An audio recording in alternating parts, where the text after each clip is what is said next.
Semana de Arte Moderna! Seja bem-vindo ao Flamir Papo de Arte!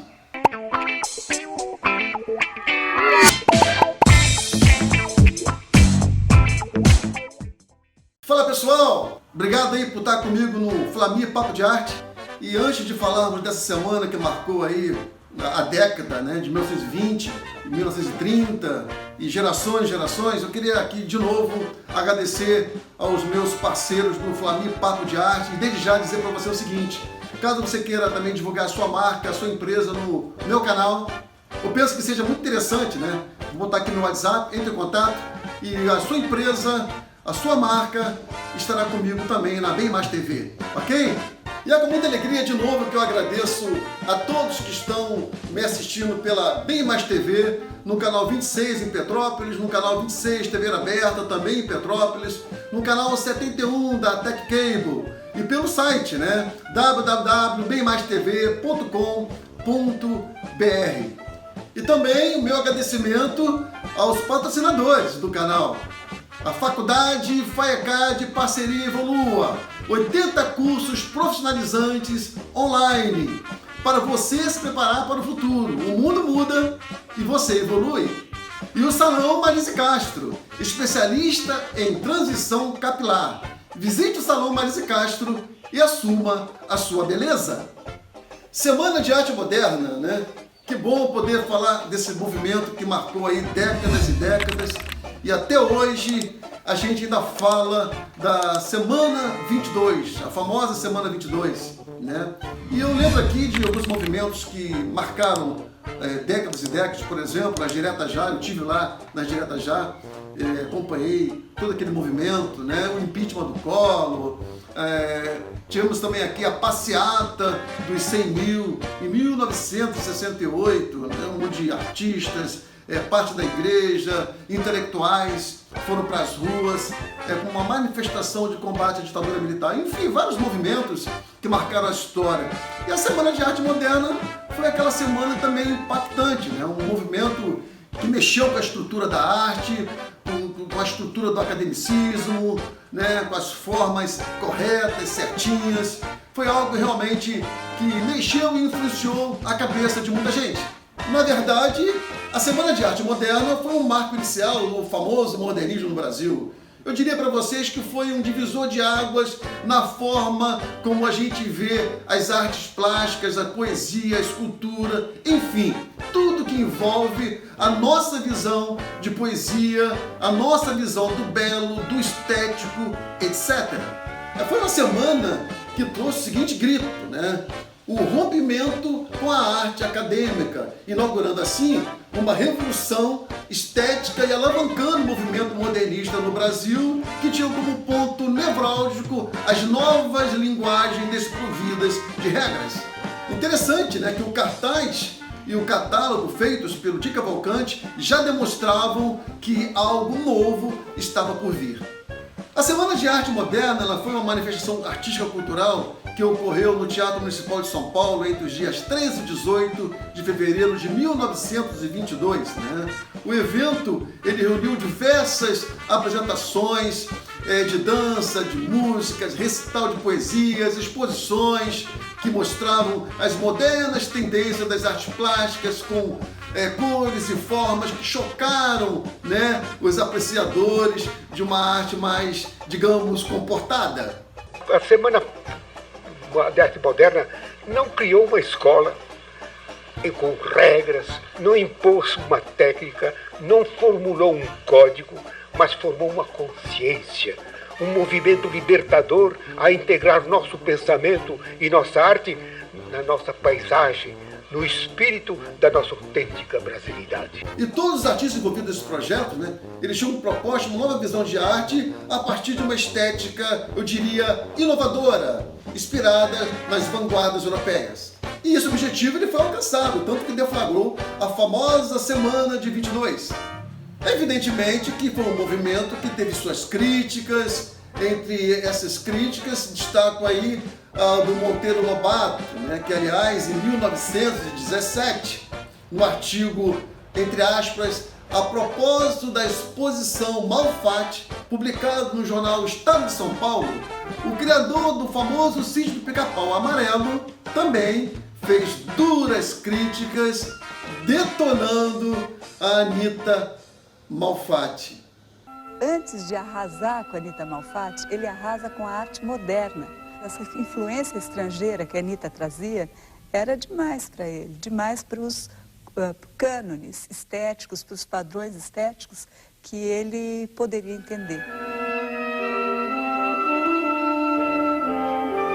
Enfim, na época a mídia ela reagiu de forma conservadora ao movimento da Semana de Arte de 22, referindo-se aos vanguardistas como subversores da arte, espíritos cretinos e débeis ou futuristas endiabrados. Mas o jornal Correio Paulistano até que apoiou o movimento.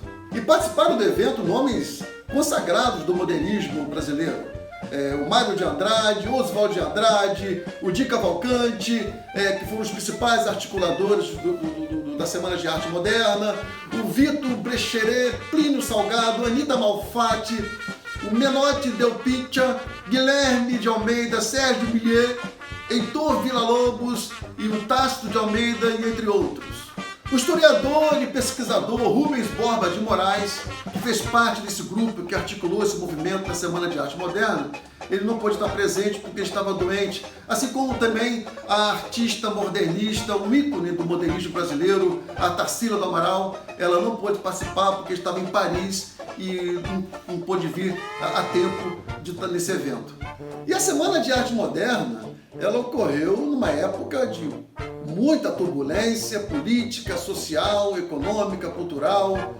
O advento da Primeira Guerra Mundial, por exemplo, entre 1914 e 1918, que trouxe uma destruição absurda, ela influenciou socialmente e filosoficamente a cabeça de muitos artistas do período. Sempre é bom lembrar que o século XX ele trouxe inúmeras mudanças no comportamento europeu. E a arte ela precisava acompanhar essas mudanças. E vinham à tona, por exemplo, as vanguardas artísticas, com ela a consolidação da modernidade no âmbito da arte. E o Brasil começava a se modernizar. E surgiram novas indústrias no estado de São Paulo e a produção do café no interior paulista gerava grandiosa receita de exportação, transformando o estado de São Paulo no centro econômico brasileiro. Não se entende o modernismo fora das grandes cidades. O modernismo é um fenômeno que ocorre com o início da eletrificação das cidades, a eletrificação das ruas, os bares, os cafés iluminados à noite, propiciando um convívio que antes era inexistente e impossível, as pessoas tendo, digamos assim, a possibilidade de trabalhar fora das horas em que o sol se põe, que São Paulo não era a capital da República. A gente tem que lembrar isso, São Paulo não era a capital federal. Por esse motivo, evidentemente, a capital paulista ela foi o palco da Semana de Arte Moderna, que contou com a participação de diversos membros da burguesia industrial. E era notório as transformações que o país passava. Via-se a necessidade de um novo olhar artístico, sociocultural e filosófico que propusesse uma arte nacional, eu diria, original e atualizada, trazendo consigo um pensamento a respeito dos problemas brasileiros e da variedade cultural que se estendia por esse Brasilzão afora. Em 1922 foi um ano, eu diria, perfeito. Estava se comemorando o centenário da independência do Brasil. Claro que todos ali viram naquele ano uma oportunidade da renovação artística, ou seja, o grito de independência ecoou na Semana de Arte Moderna. E eu gostaria de estar sempre enfatizando uma coisa aqui, que já falei e vou repetir, que a Semana de Arte Moderna ela realmente provocou uma inquietude, ela chocou uma galera imensa, em especial a burguesia, né? Porque eram artistas que estavam trazendo à tona um tipo de trabalho que batia de frente com o parnasianismo, por exemplo, que é um movimento que surgiu lá na França no século XIX, que tinha na sua escola a arte pela arte, a poesia com a sua com a sua frieza e métricas perfeitas e uma negação, por que não dizer, ao romantismo. Essas eram características do parnasianismo, né? E durante o evento, ao ver os seus valores culturais sendo destruídos, digamos assim, o público reagiu com vaias e assobios.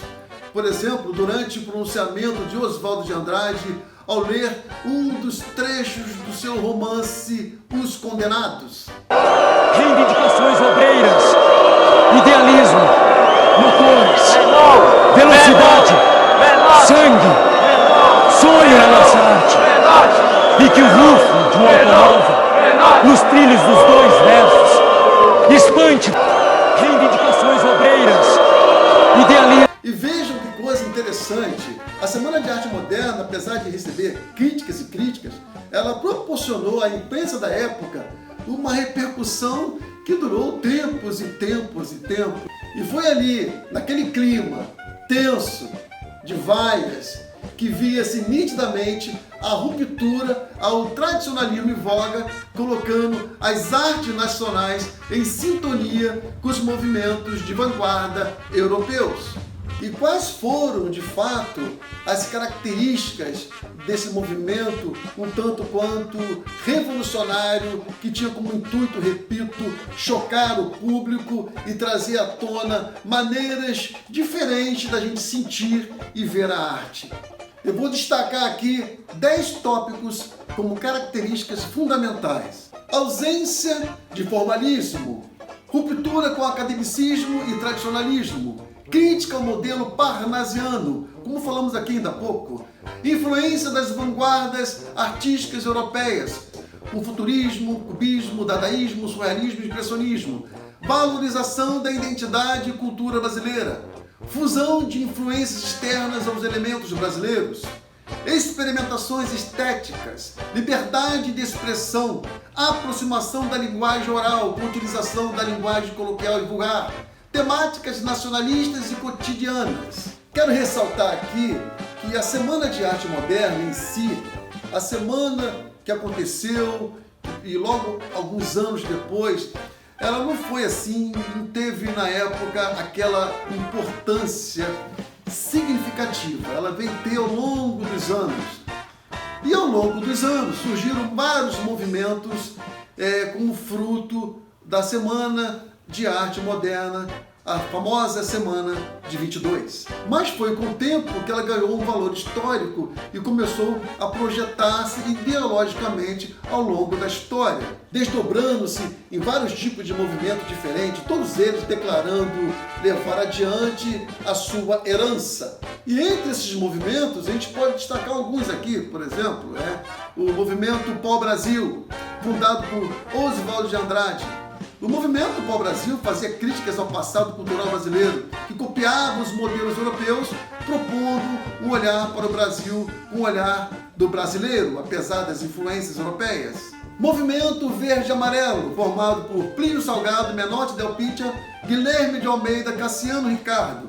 Esse movimento surgiu em resposta ao movimento Pau-Brasil. Ele tinha como proposta a defesa de um nacionalismo exagerado, valorizando os elementos nacionais sem qualquer influência europeia.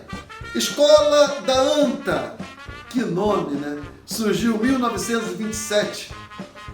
O movimento defendia o patriotismo em excesso e apresentava inclinações nazistas. Elege a anta como símbolo nacional. Movimento Antropofágico, fundado por Oswaldo de Andrade em parceria com Tarsila do Amaral e Raul Bopp.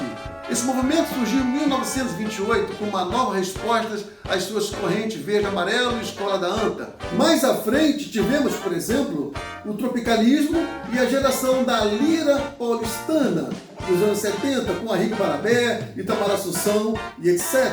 O próprio nome lira paulistana é tirado de uma obra de Mário de Andrade. E lógico, a bossa nova, que traduziu bem a influência da música popular norte-americana, a linguagem brasileira do samba e do baião. Essa foi a Semana de Arte Moderna de 1922, um evento que mexeu com a cabeça de muita gente, influenciou vários e vários movimentos culturais. Também podemos ver essa influência nas gerações de 80, 90 e 2000. Enfim, espero espero que tenha gostado. Inscreva-se no canal, dê aquele like e um grande abraço. Tchau!